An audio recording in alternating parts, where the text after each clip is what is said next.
एक लड़की वाला भोपाल के अंदर मेरे साथ मामला आया, मौलाना 2-3 सालें हो गई मेरी बेटी बड़ी परेशान है, कुछ असर है उसके ऊपर, ज़रा देख लो। मैंने कहा भैया मुझे देखना वेखना नहीं आता, मैं क्या, अरे मौलाना चलिए तो कुछ दमम कर दीजिए, देख तो गए तो वो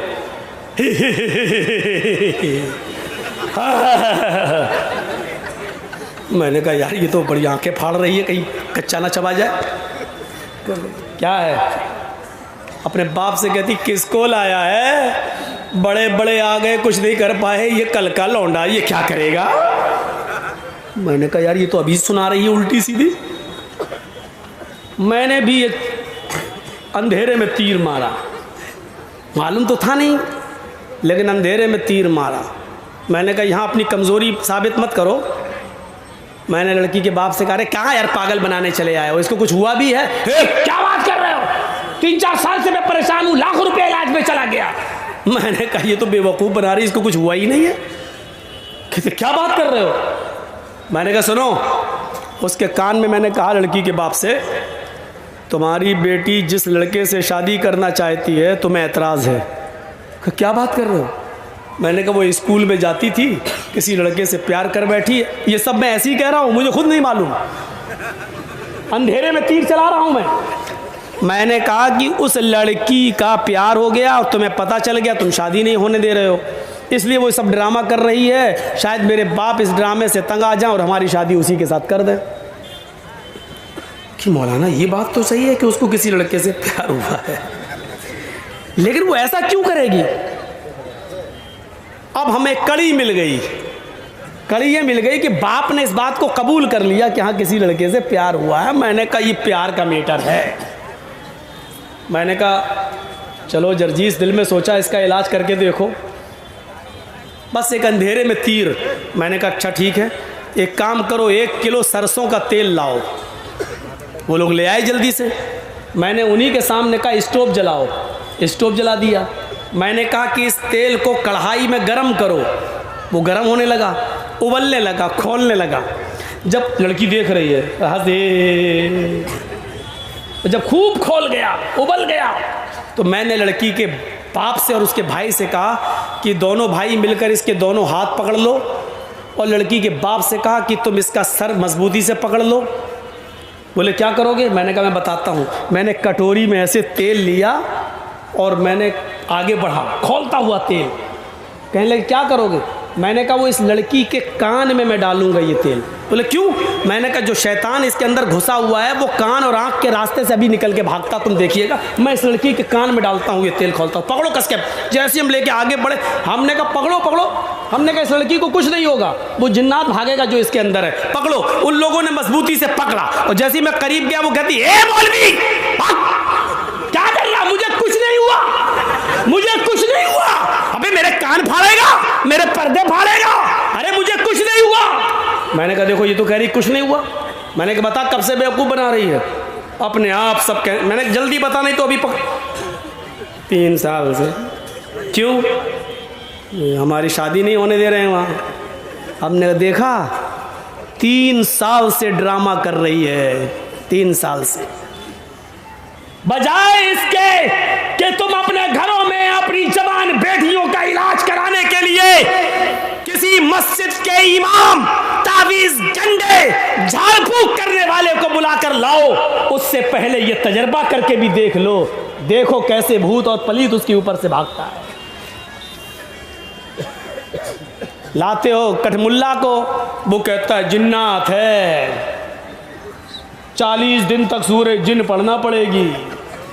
आप कहते हो मुझे मालूम नहीं है। मौलाना साहब आप घर पे आ जाइएगा, 40 दिन पढ़ लीजिएगा, 40 दिन के बाद आपको मजदूरी मिल जाएगी।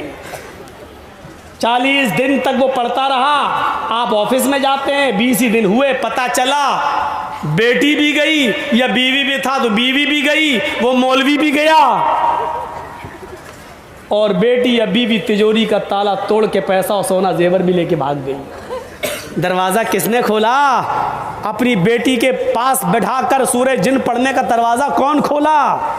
मौलवी था, कोई फरिश्ता तो था नहीं। क्यों, वो बहक नहीं सकता था।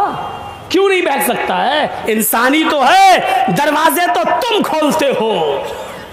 दरवाजे तो हम खोलते हैं मौलवियों को घर में आना, बेटियों के पास बिठाना, ट्यूशन पढ़वाना, जवान बच्चियों के साथ बिठा देना है? कब से वो वाक़या नहीं सुना होगा आपने? ट्यूशन पढ़ाता था एक मौलवी बेचारा, 45 साल का 50 साल का, पढ़ाता था कुरान किसको? 18-20 साल की लड़की को। और धीरे धीरे वो लड़की खूबसूरती मौलवी के दिल में आ गई। अच्छा हुआ, तो सही से सेटिंग ही नहीं बनाई जाती। 45-50 साल का मौलवी 18 साल की लड़की पर फिदा हो गया। अब वो डायरेक्ट कैसे कह दे कि मौलाना बेटी बेटी बेटी कह के पढ़ाता था, कैसे कह दे कि हमें तुमसे प्यार है। उसने वजीफा करा, सिफली अमल करा और खाने पीने की किसी चीज़ पर फूंकता रहा 11 दिन तक, फू फू फू फू सिफली अमल। और गया और कहने लगा, बेटी तुम बहुत खूबसूरत हो, तुम पर किसी की नज़र न लगे, इसलिए मैं ये चीज़ पढ़ के लाया हूँ, इसको तुम खा लेना। और वो था जो खा ले तो वो दीवानी हो जाए। सिफली अमल, गंदा अमल, जादू टोना। उस लड़की ने कहा ठीक है मौलाना साहब, हम बाद में खा लेंगे। उसने कहा बेटी खा ज़रूर लेना। कहा ठीक है। उसने उठाकर रख दिया एक ताक में, भूल गई, नहीं खा पाई, सो गई। रात में हवा चली, वो नीचे गिर गई खाने की चीज़। सुबह उठी, उस लड़की ने झाड़ू दी, वो खाने की चीज़ भी कूड़े के साथ बाहर चली गई। और बाहर चली गई तो उसको खा गई एक कुतिया। बजाय लड़की के वो खा गई कुतिया। अब बजाय लड़की के वो कुतिया मौलाना साहब पे आशिक हो गई। जहां मौलाना साहब वहां कुतिया, जहां मौलाना साहब वहां कुतिया, जहां मौलाना साहब कुतिया। मौलाना साहब नमाज पढ़ने जा रहे, कुतिया भी मस्जिद की तरफ जा रही। मौलाना कहते कौन सी मुसीबत में फंस गए। बाद में पता चला कि मौलवी ने जिसके लिए कुआं खोदा था उसमें खुद गिर गया।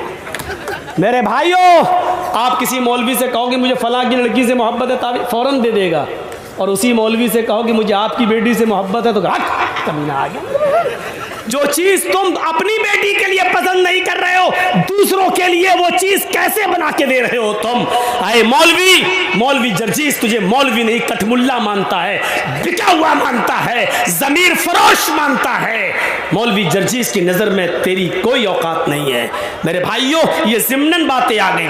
तो वला यारिफु मिन्ना हत्ता जलसा इला नबी सल्लल्लाहु अलैहि वसल्लम फासनदा रुकबतैहि इला रुकबतैहि व वज़ा कफ़ैहि इला फ़ख़िज़ैहि व क़ाला या मुहम्मद अख़बिरनी अनिल इस्लाम। अपने दोनों हाथों को अल्लाह के नबी की दोनों रान पर रख लिया और कहने लगा, आए मोहम्मद सल्लल्लाहु अलैहि वसल्लम मुझे बताइए इस्लाम किसे कहते हैं, इस्लाम क्या है।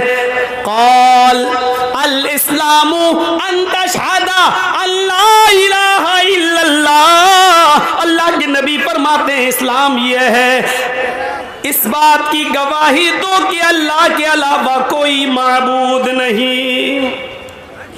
इस बात की गवाही दो कि अल्लाह के अलावा कोई माबूद नहीं, कोई पूजा योग्य नहीं।